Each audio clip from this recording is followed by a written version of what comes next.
샬롬 할렐루야. 이때 욥은 결코 어리석은 말로 하나님을 원망하지 않았고 오히려 주신 자도 여호와시오 취하신 자도 여호와시오니 여호와의 이름이 찬송을 받으실지니 고백함으로 자신의 순전을 굳게 지켰던 것을 볼 수가 있습니다. 그런데 이번에는 욥에게 생명을 위협하는 시험이 찾아왔죠. 그의 발바닥부터 정수리까지 악창이 났던 것입니다.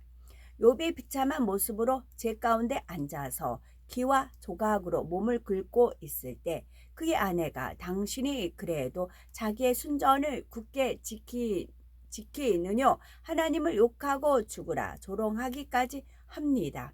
이때에도 욥은 오히려 그대의 말이 어리석은 여자 중 하나의 말 같도다. 우리가 하나님께 복을 받았은즉 재앙도 받지 아니하겠느냐 하며 타이르는 것을 볼 수가 있습니다. 성경 어디에도 하나님께로부터 복을 받으면 재앙도 겸하여 받아야 한다는 말씀은 없습니다. 바로 욥이 진리를 잘 알지 못하고 했던 말이지만 욥은 하나님께 대해 결코 입술로 범죄하지 않았던 것이지요. 물론 그 후로 여전히 절망적인 상황이 계속되자 욥의 마음속 깊이 숨겨져 있던 악이 드러나기 시작했고 하나님께서는 이런 그를 연단하셔서 더 온전케 하셨습니다.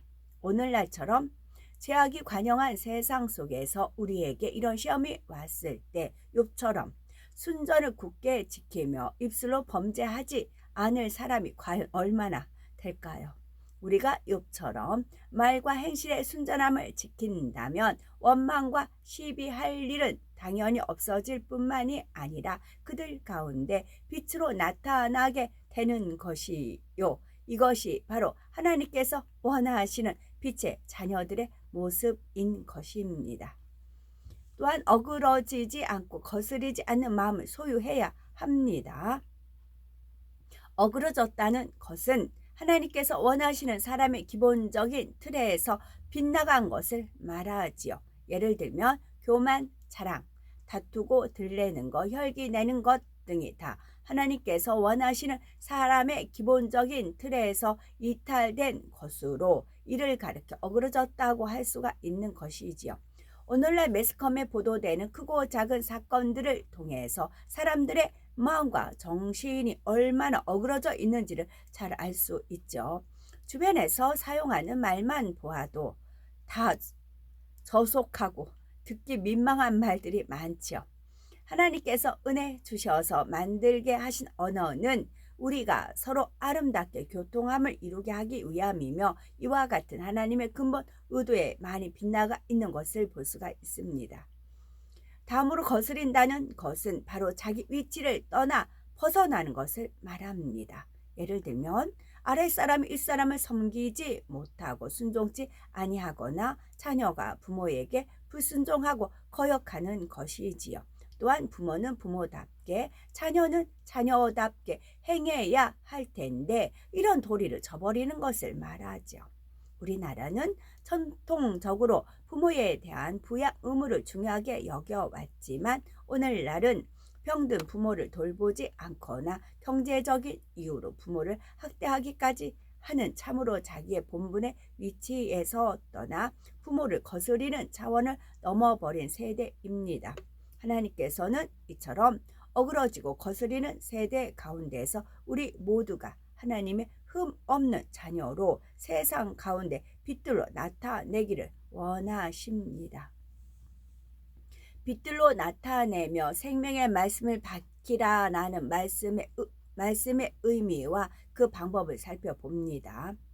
빌립보서 2장 15에서 16절을 보며 이처럼 빛들로 나타내며 생명의 말씀을 밝히라 하십니다. 그런데 그럴 때 우리가 주 안에서 이루는 모든 다름질과 수고가 헛되지 않게 되고 그리스도의 날에 자랑할 것이 있게 된다는 것이지요.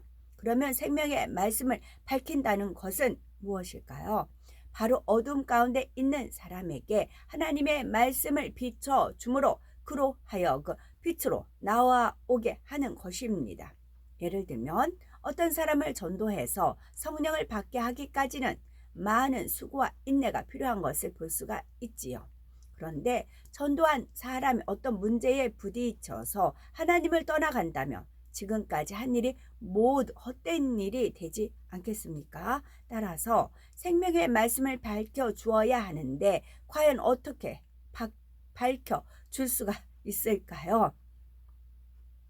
바로 하나님의 말씀인 범사에 감사하라는 말씀을 밝혀서 어떤 문제에 부딪혀도 기뻐하고 믿음으로 승리할 수 있도록 해 주어야 하며, 또 쉬지 말고 기도하라는 말씀을 밝혀서 기도하여 문제를 해결받을 수 있도록 해 주어야 합니다. 또한 원수를 사랑하라는 말씀을 밝혀주므로 모든 것을 용납하면서 천국에 가기까지 승리할 수 있도록 돕는 것이니, 이렇게 되면 그 수고가 헛되지 않게 되는 것입니다.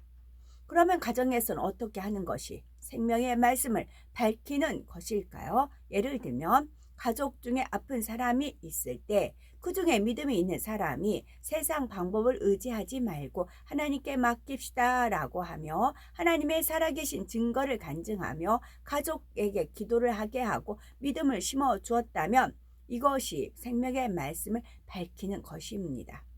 이렇게 믿음으로 행할 때 하나님의 능력으로 치료를 받게 되니 가족의 믿음이 자라게 될 뿐만이 아니라 주변의 일가 친척이나 이웃들까지도 믿게 되는 좋은 계기가 되는 것이지요. 흠없는 순전한 모습으로 변화되어서 생명의 말씀을 밝힌 사도 바울이지요. 빌립보서 2장 17에서 18절을 보면 만일 너희 믿음의 재물과 봉사 위에 내가 나를 관제로 드릴지라도 나는 기뻐하고 너희 무리와 함께 기뻐하리니 이와 같이 너희도 기뻐하고 나와 함께 기뻐하라 말씀했습니다. 이는 주 안에서의 자신의 수고가 헛되지 않게 하여 그리스도의 날에 자랑할 것이 있게 하는 차원을 넘어 최고의 헌신을 고백하는 것으로 곧 무익한 종의 마음을 가진 고백이지요. 이는 사도 바울의 고백으로 고린도후서 11장에 보면 사도 바울이 하나님의 나라와 의를 위해 참으로 넘치도록 수고한 내용들이 기록되어 있죠. 그러나 사도 바울은 모든 고난을 전혀 개의치 아니하고 오히려 모든 교회를 위해 염려하는 마음뿐이었으니 이방인의 사도로 부름을 받아 하나님의 나라를 전 세계로 확장시킬 수 있었던 것입니다. 또한 사도 바울은 뛰어난 지식이나 가문 등이 있었지만 자신은 사도 중에 지극히 작은 자요 사도라 칭함밖에 감당치 못할 사람이라고 낮추어서 고백하는 것을 볼 수가 있지요.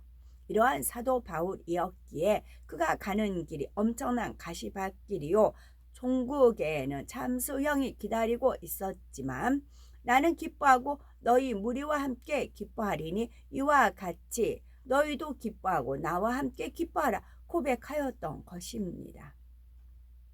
주님을 만난 이후로 그의 삶 전체가 오직 생명의 말씀을 밝혀 다름질하며 달려온 길이었음을 알 수가 있지요. 그래서 이 땅에서는 많은 수고와 고생을 했지만 장차 그에게 주어질 하늘의 상급은 말할 수 없을 만큼 큰 것이었습니다. 그러므로 우리는 말씀이 우리에게 은혜와 능력이 되어 참으로 생명과 빛으로 나타나 모든 삶 가운데 하나님의 영광이 가득하는 우리가 되셔야 되겠습니다. 아멘.